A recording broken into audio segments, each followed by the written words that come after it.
Bonjour, bienvenue dans notre émission L'équilibre est dans l'assiette. Au sommaire aujourd'hui, grand plongeon dans la mer puisque le jeu de mots existe. Nous allons parler du poisson. Bonjour Éléonore. Bonjour Jean-Michel. Bonjour Benjamin. Bonjour Jean-Michel. Ça fait plaisir, un beau gosse qui soit chef de cuisine. Ouais, ça va. C'est très agréable. Bon, on va vous parler aujourd'hui du poisson, mais on va vous parler également des découvertes, de tout ce que vous devez savoir pour faire vos courses dans les supermarchés. Et Éléonore, vous avez des choses à nous raconter, je suppose. Oui, on est sur le poisson. Moi, je vais vous emmener dans un restaurant japonais pour voir le vrai travail d'un vrai maître sushi. Mais auparavant, petite question d'un téléspectateur auquel je vais me faire le plaisir de répondre.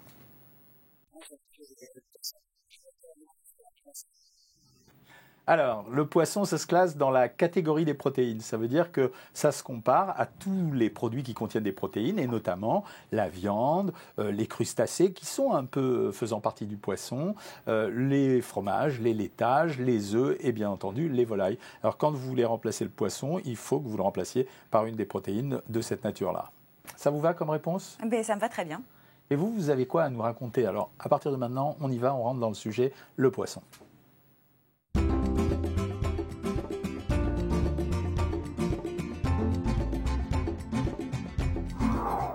Benjamin, vous savez que le poisson, ça a eu une histoire ? D'accord. À vous, Éléonore. Voilà, c'est mon rôle. Vous allez me raconter tout ça. C'est ça. Alors le poisson, on en mange depuis la nuit des temps. On voit les hommes préhistoriques, on disait qu'ils se nourrissaient de chasse, de pêche, donc ça remonte à loin. On en mange partout, dans quasiment tous les pays du monde. Après, ce qui diffère, ce sont les recettes, les types de préparation, les types de conservation aussi. Et justement, pour vous parler d'histoire du poisson, la problématique essentielle à travers les siècles, ça a été le transport et la conservation. Alors, à l'époque des Romains, ils arrivaient à conserver le poisson frais 6 mois grâce à de la neige qui était dans des sortes de glacières, donc c'était un petit peu les moyens du bord. Ensuite, au XIIe siècle, en France, les marchands de poissons ont commencé à s'organiser un petit peu pour faire venir les poissons autant d'eau douce que d'eau de mer, mais c'était très séparé parce que géographiquement, c'était pas forcément évident de ramener du poisson qui reste frais de la mer jusque vers la capitale. Donc, par exemple, Louis XV au XVIIIe siècle, il avait décidé, pour encourager les gens, de leur accorder une prime de 9 000 francs à quiconque pourrait lui apporter une dorade fraîche jusqu'à Paris. Mais nous, on l'a, la dorade fraîche. Exactement, voilà. C'est de moi que vous parlez ? Mais non, on veut les 9 000 francs. Non. Bon, et donc, personne apparemment n'avait réussi à relever le défi. À l'époque, on transportait les poissons vivants dans des bacs d'eau, dans les bateaux qui devaient remonter le cours des fleuves, donc c'était vraiment pas très évident. Aujourd'hui, heureusement, nous avons d'autres moyens, des chambres frigorifiques qui permettent de respecter la chaîne du froid, et ainsi, tout le monde peut avoir droit à son petit poisson. Moi, j'ai une question à vous poser. Dites-moi tout, Michel. Comment vous faites pour savoir qu'un poisson est frais ? Moi, en général, c'est à l'odeur. C'est au niveau des ouïes, au niveau de la texture aussi. Il ne faut pas qu'il soit trop mou, il faut qu'il soit assez rigide, assez dur. Ça veut dire qu'il faut que je le touche. Exactement. Voilà. Au niveau des ouïes ? Oui, exactement. Il faut qu'il soit assez brillant, en fait. D'accord. Et l'œil du poisson, ça compte ? L'œil aussi. L'œil aussi. Et puis au niveau du toucher, voilà, vif. L'œil vif et l'écaille brillante. Exactement. Voilà. Mais il faut toucher, bien évidemment. En cuisine, c'est quand même assez important. Alors, le poisson, pour moi, c'est un des meilleurs produits. Je crois que vous l'avez rappelé, Éléonore. Parce que c'est un produit qui est riche en protéines, mais ce n'est pas le seul avantage. C'est le fait que ce sont des protéines qui ne soient pas accompagnées de matières grasses. Par exemple, quand vous achetez de la viande, et en général, vous avez entre 10 et 20% de matières grasses à l'intérieur, ce qui fait que vous avez consommé des protéines, mais en fait, vous avez pris des graisses qui sont des graisses de mauvaise qualité dans le poisson. Et je vais regrouper dans le poisson toutes les catégories de poissons. Je vais mettre le poisson, je vais mettre les mollusques, je vais mettre les coquillages. Et dans le poisson, vous avez des protéines sans matières grasses. Et quand le poisson est gras, je vous rappelle quels sont les poissons gras, sardines, thon, maquereau et anguilles, et le saumon bien entendu. Alors ce sont des graisses de très bonne qualité et il semblerait que ces graisses, oméga 3, oméga 6, nous protègent des maladies cardiovasculaires, nous rendent en bonne santé et même seraient actifs sur la mémoire. Mais le poisson, c'est de l'eau. Alors ça a l'air idiot à dire comme ça, mais un poisson, ça contient aux alentours de 85% d'eau et la viande, pour vous donner un exemple, c'est 55%. Quel est l'élément numéro 1 au-delà de celui que vous avez raconté, Éléonore ? Parce que les minéraux, tout ça, on le sait tous, le calcaire qui est dans les arêtes, qui peut servir de calcium, parce qu'il y a des pays où on mange les arêtes grillées, eh bien l'élément important, c'est l'iode. Et l'iode, on ne le trouve que dans les coquillages ou dans les poissons. Et c'est le produit qui va se fixer sur la thyroïde, qui est un peu en quelque sorte le moteur du corps. C'est pour ça que c'est très important de consommer du poisson. Alors, après le poisson, je voudrais qu'on évoque de temps en temps quand même les poissons fumés. Je rappelle qu'un poisson fumé, c'est simplement un poisson qui a reçu de la fumée et donc il est légèrement desséché et il a un goût un peu plus prononcé, mais il a les mêmes caractéristiques que le poisson. La seule différence, c'est qu'il contient un peu moins d'eau.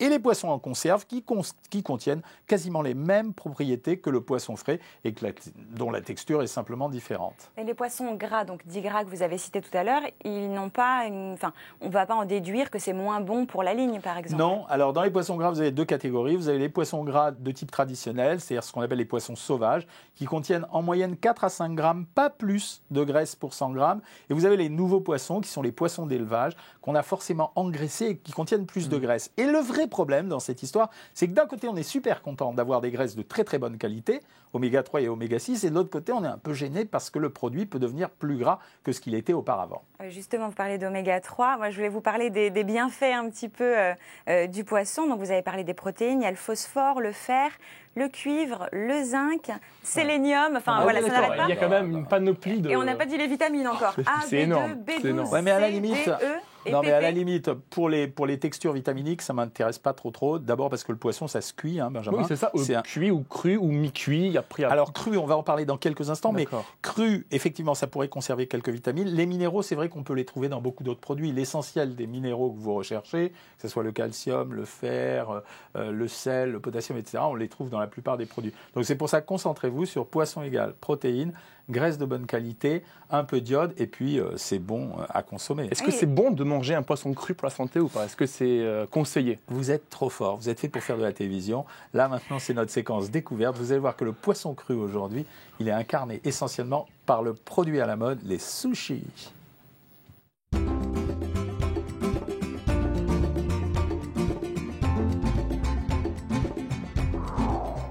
Alors, est-ce que vous aimez les sushis? J'adore les sushis.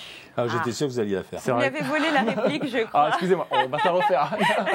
Non, Ouais, on va enchaîner. non, moi je vais répondre. Je vais dire, j'adore les bons sushis. Parce Ah qu'il y a- voilà, c'est vrai que maintenant, il y en a tellement qui se mettent... quoi, hein, ouais, c'est, exactement. Et justement, si vous voulez manger des sushis sans souci, c'est pas facile à dire Ah oui. ça. Vous arrivez Ça à fait, dire non, mais ça fait, On peut le refaire? ça fait une matinée qu'elle répète. Ah d'accord, allez, vas-y. Non mais je vais même faire pire, je vais faire les dessous des sushis sans souci, c'est parti. Elle est forte, hein. Depuis quelques années se multiplient les restaurants de sushis. Sur place, à emporter ou à livrer, la formule semble séduire les amateurs de poissons crus. Sushi, sashimi, maki, composition, confection et bienfait, suivez le maître sushi. Quand on rentre dans un restaurant de sushi, on a le choix, alors d'abord quelques éclaircissements. Il faut savoir que le sushi est une boule de riz avec une tranche de poisson dessus. Le sashimi est du poisson cru plus ou moins épais. Et le maki est une feuille d'algue sur laquelle on pose du riz avec une tranche de poisson ou d'autres ingrédients. Voilà. Avocat, concombre, fromage, asperges ou encore foie gras, pas de limite à l'inspiration. Afin de se prêter au jeu, le riz doit être préparé d'une manière particulière. En fait, le riz est lavé 7 fois et il est sucré, salé, vinaigré et certains chefs, comme chez nous, on met d'autres ingrédients, mais c'est en secret et ça on ne le dira pas.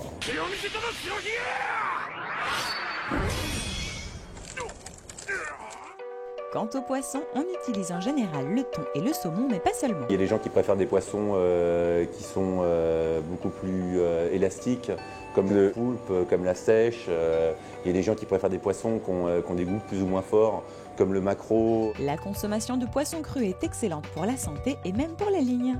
En fait, le poisson cru qui n'est pas passé en dessous de 0 degré, c'est-à-dire qui n'est pas surgelé et qui n'est pas cuit, fait maigrir.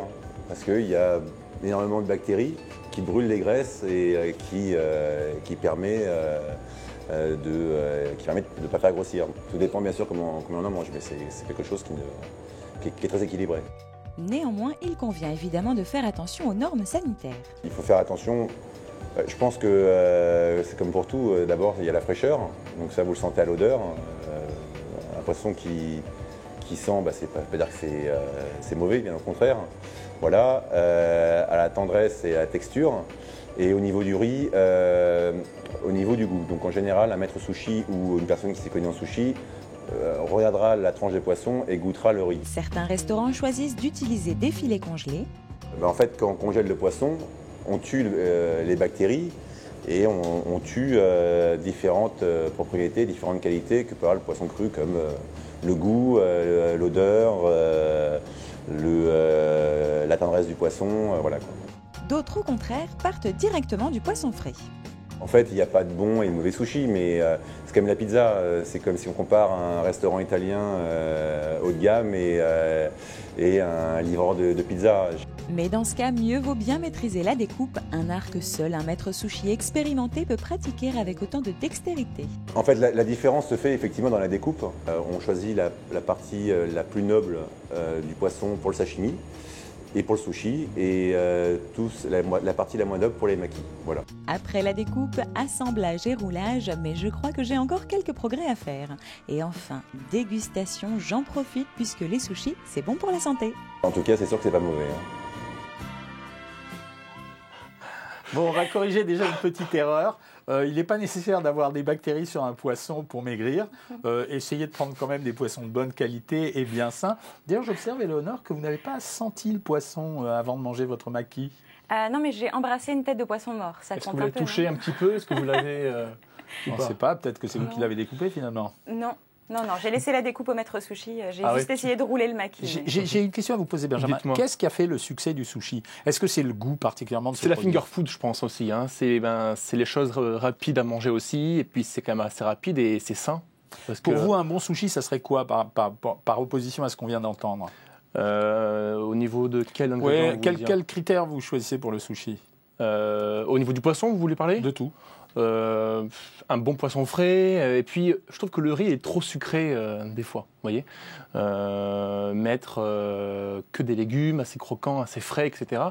Après, mettre un bon poisson, un bon saumon, un bon thon, après c'est libre à l'imagination. Moi, j'ai une réponse à vous donner. Bon, vous avez complètement raison. C'est la finger food, ce qu'on appelle la finger food, ça veut dire manger avec les doigts. Donc, c'est le principe de la bouchée. Ça simplifie l'acte de manger. Ça s'achète, ça se transporte, etc. C'est pratique. Donc, ça a fait le succès du sushi. Et puis maintenant, le grand succès du sushi, c'est l'aspect diététique des choses. Parce que le riz... Alors, le riz n'est pas complètement diète, hein, parce qu'ils mettent quand même du sucre. Hein. Voilà. Donc, voilà, il y a quand même... Tout assaisonnement. C'est pour ça qu'il y a de l'alcool de riz. Les ingrédients qu'on met dedans aussi, parce que les makis, maintenant, ils font du maki au foie gras. C'est un peu différent. C'est-à-dire qu'on a fait déraper le sushi. Hein. Ça a dérivé avec d'autres ingrédients. Mais à la base, c'est du saumon et du thon.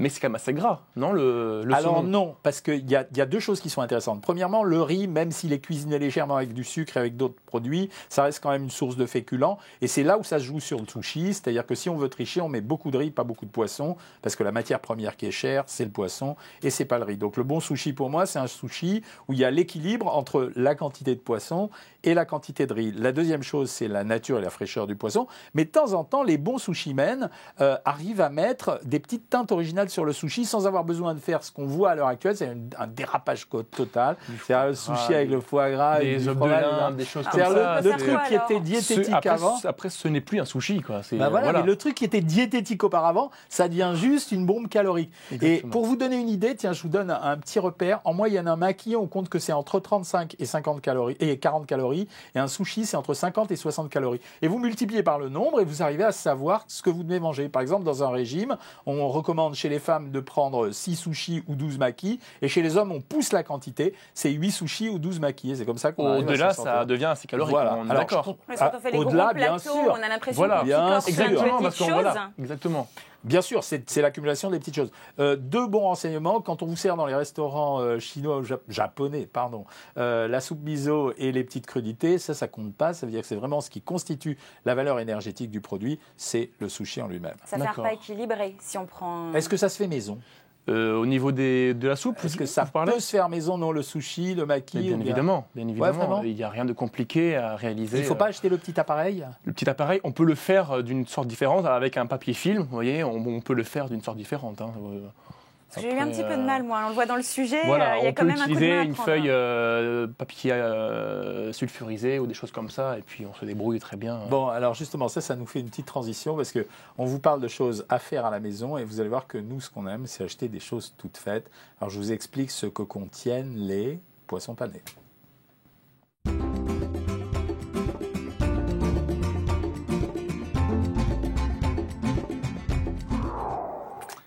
Alors, je suis allée dans mon petit supermarché du coin. Et j'ai trouvé des petits poissons panés que vous devez connaître. C'est tout petit On donne chez beaucoup vous, aux enfants. Le petit supermarché, les petits poissons panés. Tout est mini en fait. appartement, On fait des petits bisous. Voilà. C'est Des comme, petits bisous, vous tenez Bah ça oui, d'où aux poissons. Des petits bisous aux poissons. Mais elle aime bien tout ce qui est mini. Hein, donc, Et alors, c'est quoi votre problème avec les poissons panés? Alors, mon problème, voilà, c'est plus un questionnement.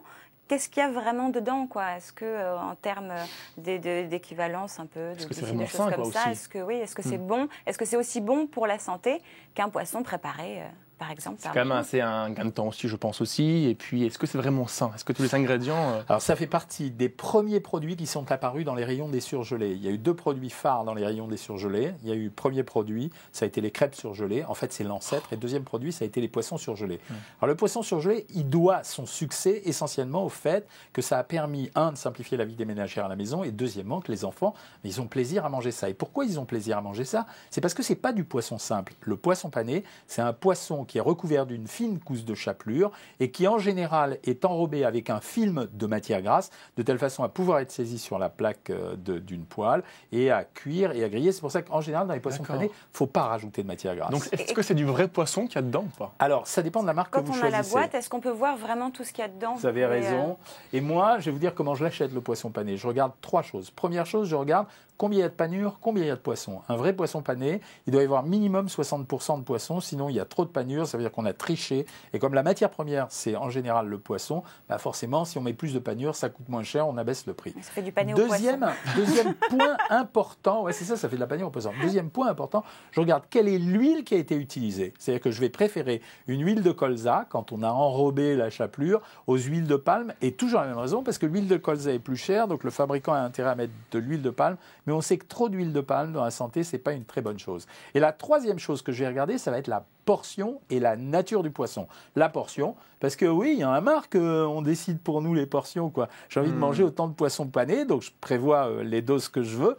Et la deuxième chose dont je parlais, la nature du poisson, c'est-à-dire, est-ce que c'est un poisson de base zoo? C'est-à-dire, des fois, on peut recomposer c'est comme du les poisson. ouais. Et puis, est-ce que c'est du vrai poisson? On ne trouve plus de colin, mais on peut trouver du hoki. Et c'est comme ça qu'on choisit bien son poisson pané. Que vous appelez poisson de base zoo? Les poissons de base zoo, ce sont des poissons qui C'est sont dur à dire, ça aussi, non? pêchés très très loin dans les mers, qu'on ne consommerait pas dans une poêle, mais qu'on peut consommer. On arrache leur chair, on la traite et on en refait du poisson. C'est comme on ne va pas se dégoûter tout de suite. Et les surimi, les choses comme ça, est-ce que c'est bon? Est-ce que c'est un peu la même Faites le chose? malin, Monsieur Khalifa. C'est le tour de votre défi. Ah.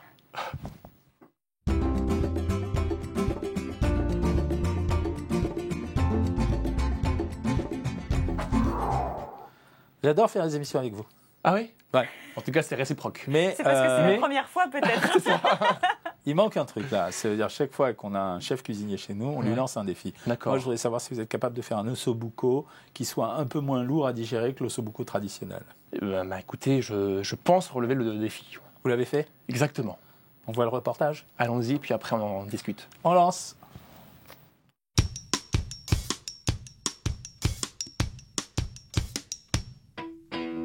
Bonjour à toutes et à tous. Aujourd'hui, on va revisiter l'ossobuco. On va remplacer le veau par de la lotte et on va déglacer le tout au jus de grenade.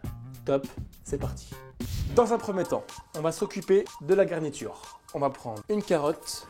On va également mettre un oignon émincé assez finement. On va mettre l'équivalent d'une petite cuillère à café d'huile d'olive et un peu de curry. Ça y est, ça commence à se réveiller. Les oignons commencent un peu à vivre. On va rajouter les petites carottes qui vont bien. Voilà, on va les nourrir ces petites carottes.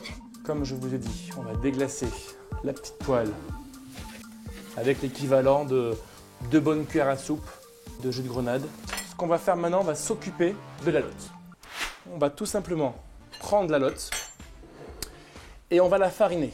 Voilà, on va bien retourner la lotte. On surveille de temps en temps nos petits légumes. Hein.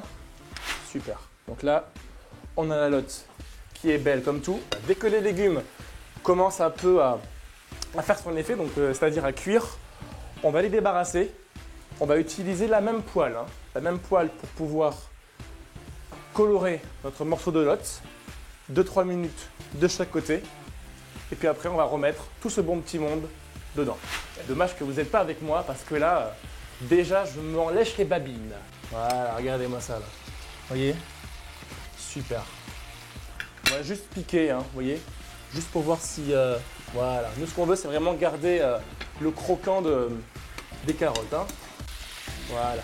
Maintenant, ce qu'on va faire, on va faire colorer notre morceau de lotte sans matière grasse. Donc sur un feu relativement bas. Hein.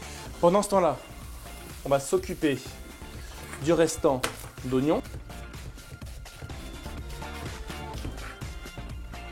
Vous voyez, on n'a vraiment pas mis de gras. Hein. Voilà, super. On va les débarrasser. On va remettre là un tout petit peu de corps gras. Là par contre, l'équivalent d'une petite cuillère à café. On va mettre les petits oignons. On remet la lotte dedans.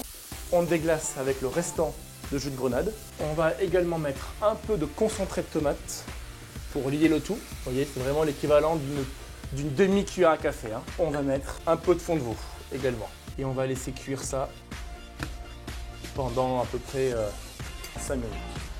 Au bout des 5 minutes, on va lier le tout avec le yaourt qui va apporter de l'onctuosité tout en nourrissant bien évidemment la lotte. Hein.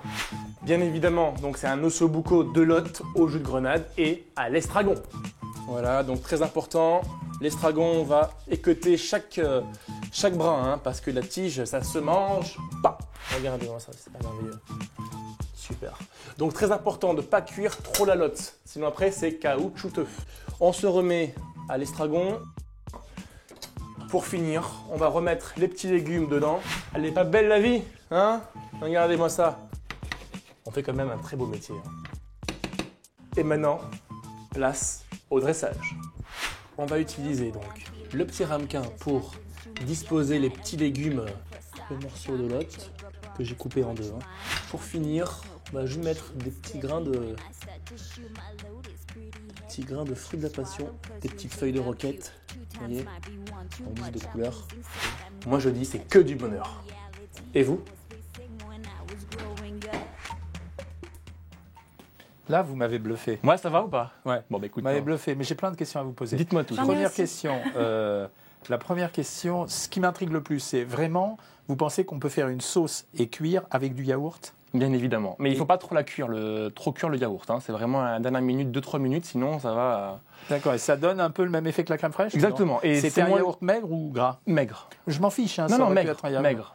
D'accord. Voilà. Non, Bah, mais il n'y a pas de souci. Allez, Éléonore, chacun son tour parce qu'on a plein de questions à vous poser. C'est le Dites-moi. grand débat. Moi, c'est la grenade qui m'a interpellée. Ça apporte quelque En fait, chose. j'ai au niveau de la- revisité le vrai ossobuco, c'est-à-dire le ossobuco, on va dire, de viande, c'est à base de jus d'orange. Vous savez ou Oui. pas? Non, Avec les zestes je savais pas, moi. avec les zestes d'orange et le jus d'orange pour déglacer. Donc là, j'ai revisité, donc étant donné qu'on remplace tout en fait, donc j'ai mis à la place du jus d'orange, du jus de grenade, qui apporte une touche sucrée et vachement agréable et sucré et acide à la fois. C'est très surprenant Sur- comme sur goût. le D'un point de plan, vue nutritionnel, c'est bien la Ouais, grenade. sur le plan détail nutritionnel, ce que je voulais vous dire, c'est que vous avez utilisé relativement peu de matière grasse. C'est pour ça que je vous ai posé la question de savoir si on pouvait utiliser le yaourt pour lier une sauce. Oui. Parce que c'est ça, hein, en fait, Ouais, bien le sûr, principe, ouais. c'est d'émulsifier.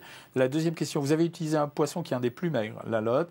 En le farinant, vous rajoutez très très peu, parce qu'on utilise 10-15 grammes de farine, c'est 40-50 calories. C'est pour la liaison, hein, Ouais. pour la farine. Pour épaissir et pour la Exactement. liaison. Voilà. Vous avez utilisé un yaourt, le plat était super maigre en réalité. Et ce qui m'a plu, je vous donne un petit truc à vous qui êtes à la maison, c'est quand vous mélangez plein de coloris dans une assiette, en fait, vous mélangez plein de pigments. C'est l'indicateur de plein de produits. Ça veut dire que, par exemple, dans chaque produit, vous savez qu'il y a eu toute une thématique sur le cancer et justement, la grenade faisait partie des fameux produits dont on disait qu'ils pouvaient peut-être avoir des propriétés anti-cancer, mais c'est un produit coloré, comme vous le remarquerez.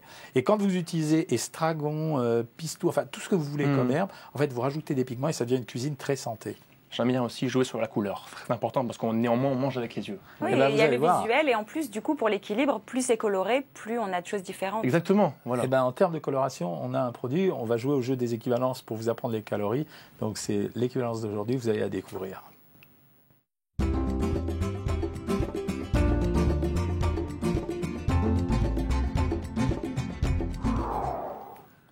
Je me suis installée. Bon appétit. Merci. On la laisse, hein. C'est Je ça, pense votre que vous repas, là. avez les odeurs un petit peu qui vous parviennent Ouais. peut-être. Dites-nous ce que vous avez devant vous. C'est une soupe de poisson. Voilà. Donc moi, D'accord. je vous pose la question de l'équivalence en termes, comme on fait à chaque fois, c'est la dernière rubrique de notre émission. En huile, en graisse, c'est la même chose. En sucre, qu'est-ce que ça donne? Allez, on va vite pour l'équivalence calorique parce qu'il n'y en a pas pour longtemps. Alors, Vous vous préparez à mettre du sucre. Allez-y, prenez un carré de sucre. Hop, ne mettez rien du tout. OK. Alors vous vous préparez à mettre de l'huile.